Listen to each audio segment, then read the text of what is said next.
বাড়িতে বিপুল ত্রাণ সামগ্রী মজুত করেছিলেন, এবার আটক করা হলো তৃণমূলের পঞ্চায়েত প্রধানকে। সন্দেশখালী 2 নম্বর ব্লকের দুর্গামণ্ডপ পঞ্চায়েতের প্রধান লক্ষণ চক্রবর্তীকে আটক করা হলো। খাটের নিচ থেকে পাওয়া গেল বিপুল পরিমাণ ত্রাণ সামগ্রী, সরকারি শাড়ি, জামা কাপড় সহ ত্রাণের জিনিস উদ্ধার হলো। দেখুন,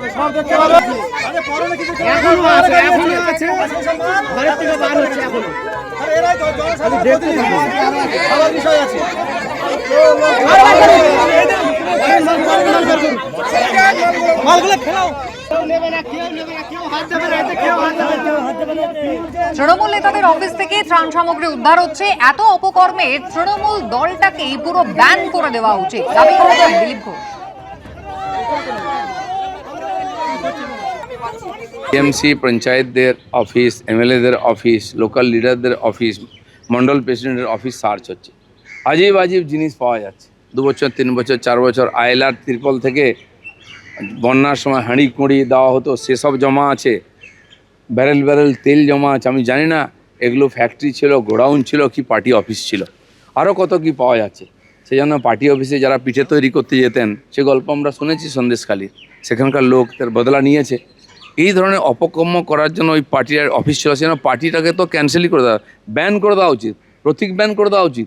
এই ধরনের একটা টেররিস্ট অর্গানাইজেশনের মতো আর গুপ্ত সংগঠনের মতো টিএমসিটা পার্টিটা চলেছে, সেটা রাজনীতিতে থাকার অধিকার নেই। রবিবার মমতা বন্দ্যোপাধ্যায় ডাকা বৈঠকে 80 জন তৃণমূল বিধায়কের মধ্যে উপস্থিত ছিলেন মাত্র 20 জন। সূত্রের খবর, তৃণমূল নেত্রীর ঠিক করা বিরোধী দলনেতার নামও নাকি দলের বিধায়কদের একাংশ খারিজ করে দিতে পারেন। প্রশ্ন উঠছে, এই বিদ্রোহীরা কি অন্য তৃণমূল গঠন করতে পারেন? উদ্ধব ঠাকরে বা শরদ পাওয়ারের মতো অবস্থা হতে পারে মমতা বন্দ্যোপাধ্যায়ের। দল থাকবেন এটা আমি নিশ্চিত। বালির বস্তা দিয়ে নদী ভাঙন আটকানো যায় না। ভোটে ভরাডুবি ভাইপোর বিরুদ্ধে বিদ্রোহের পর কি মমতা বন্দ্যোপাধ্যায় তার হাতে তৈরি তৃণমূলকে দুটুকরো হওয়ার হাত থেকে রক্ষা করতে পারবেন? মানুষ যাতে প্রশ্নের পর প্রশ্ন করে, প্রত্যেকটা বিধায়ককে সন্দেহের চোখে দেখে, সেই ব্যবস্থা করে দিচ্ছে দল। যে মমতা বন্দ্যোপাধ্যায় কংগ্রেস ভেঙে তৃণমূল তৈরি করেছিলেন, যিনি ক্ষমতায় থাকাকালীন কংগ্রেস সিপিএমে ভাঙন ধরিয়ে বহু জেলা পরিষদ, পুরসভা দখল করেছিলেন, আজ তার তৃণমূল কি অন্য কেউ দখল করবে? আমি যা যা জানি দুর্নীতির, হুইসেল ব্লোয়ারের কাজ করব, সরকারকে লিখবো যা যা জানি, কিন্তু যা জানি সেগুলো লিখে জানাবো। রবিবার মমতা বন্দ্যোপাধ্যায়ের ডাকা বৈঠকে 80 জন বিধায়কের মধ্যে উপস্থিত ছিলেন মাত্র 20 জন, অর্থাৎ 1/4। সূত্রের খবর, পরিস্থিতি এমন জায়গায় পৌঁছেছে যে মমতা বন্দ্যোপাধ্যায়ের ঠিক করা বিরোধী দলনেতার নামও তৃণমূল বিধায়কদের একাংশ খারিজ করে দিতে পারেন বলে জল্পনা তৈরি হয়েছে। তৃণমূল কংগ্রেস একটা রাজনৈতিক দল, স্বীকৃত রাজনৈতিক দল। সেই রাজনৈতিক দলটাকে ভাঙবার জন্য কাউকে টাকা, কাউকে ইডির ভয়, কাউকে সিবিআইয়ের ভয়, কাউকে অ্যারেস্টের ভয়, কাউকে পরিবারের ভয়, কাউকে ছেলে মেয়েদের তুলে নিয়ে যাওয়ার ভয়, অনেক কিছু ভয় দেখাচ্ছেন। তাদের বাধ্য করছেন যাতে তারা দল ভাঙে। দলছুটদের নিয়ে দল ভাঙিয়েই তো তৃণমূল কংগ্রেস। কংগ্রেস ভেঙে তৃণমূল কংগ্রেসের জন্ম হয়েছিল। আর তৃণমূল কংগ্রেস ক্ষমতায় আসবার পরে তারা সিপিএম ভেঙেছেন, আরএসপি ভেঙেছেন। ভুলে গেলেন মুকুল রায়ের এপিসোড? কোর্টে পর্যন্ত মামলা হয়েছে।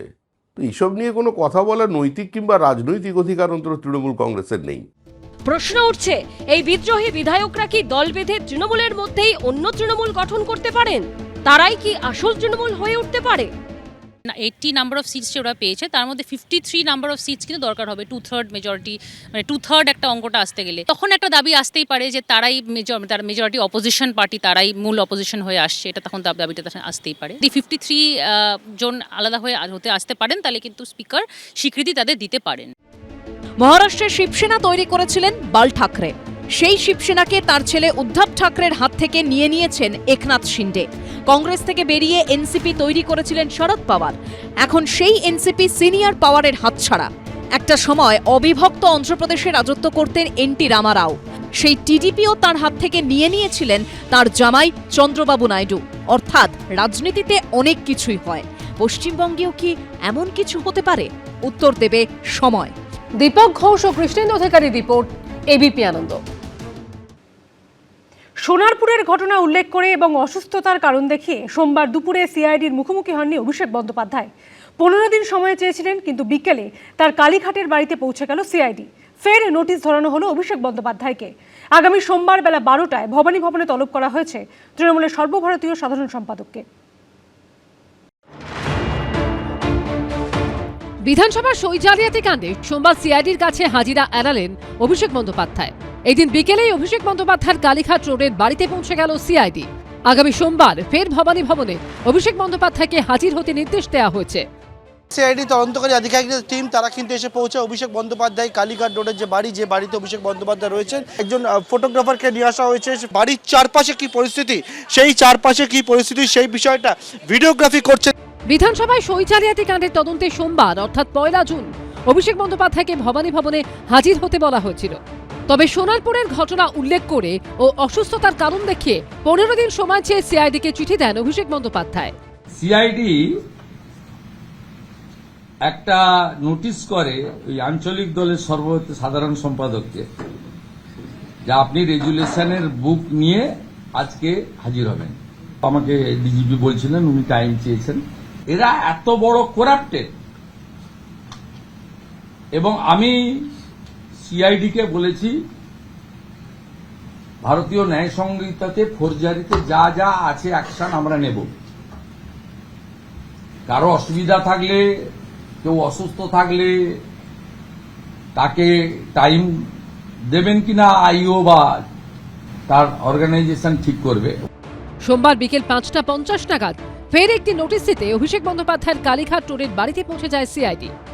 সিআইডির 11 জন আধিকারিক, 11 জন অফিসার তারা দাঁড়িয়ে রয়েছেন বাড়ির বাইরে গেটের সামনে। বিকেল 5:50 থেকে কিছুক্ষণ আগে পর্যন্ত সিআইডির আধিকারিকরা তারা বলেছিলেন যে অভিষেক বন্দ্যোপাধ্যায়কে আসতে হবে, এসে রিসিভ করতে হবে, অন্য কারোর হাতে তারা এই কপি দেবেন না। পরবর্তীতে আমরা দেখলাম যে শারীরিক অসুস্থতার কারণ তিনি জানালেন, এবং তার যিনি প্রতিনিধি এলেন তিনি এসে সেই কপি নিয়ে গিয়েছেন। অভিষেক বন্দ্যোপাধ্যায়ের অফিসের কর্মী বলে পরিচয় দিয়ে এই ব্যক্তি সিআইডির হাতে রিসিপ্ট কপি দিয়ে যান। হ্যাঁ, সাইন করে দিয়েছে। কেমন আছেন উনি?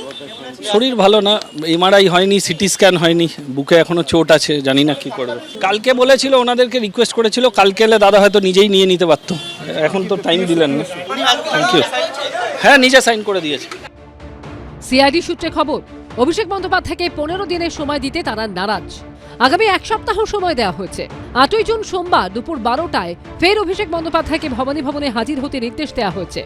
গত শনিবারে অভিষেক বন্দ্যোপাধ্যায়ের কালীঘাটের বাড়িতে গিয়ে তার হাতে নোটিশ দিয়ে আসেন সিআইডির আধিকারিকরা। আমি রিসিভ করে ছেড়ে দিয়েছি, এবং তার যা উপযুক্ত ব্যবস্থা আমি আমার আইনজীবীর সাথে কথা বলবো, এবং আমাকে যদি কোথাও কোনো সহযোগিতায় দরকার পড়ে, যদি ডাকে আমি যাব।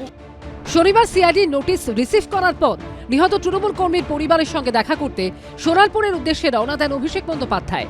আর সেখানেই ব্যাপক বিক্ষোভের মুখে পড়তে হয়।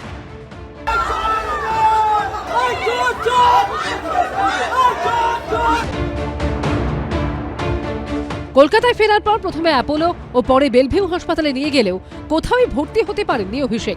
এদিকে শারীরিক অসুস্থতার কারণে সোমবার সিআইডির কাছে হাজিরা এড়ান তিনি। অন্যদিকে সই বিতর্কের তদন্তে স্পেশাল ইনভেস্টিগেশন টিম গঠন করল সিআইডি। একজন ডিআইজি নেতৃত্বে টিমে থাকবেন একজন ডিএসপি এবং 2 জন ইন্সপেক্টর। পার্থপ্রতিম ঘোষ, সন্দীপ সরকার ও হিন্দলদের রিপোর্ট, এবিপি আনন্দ। এবিপি আনন্দ, এগিয়ে থাকে, এগিয়ে রাখে।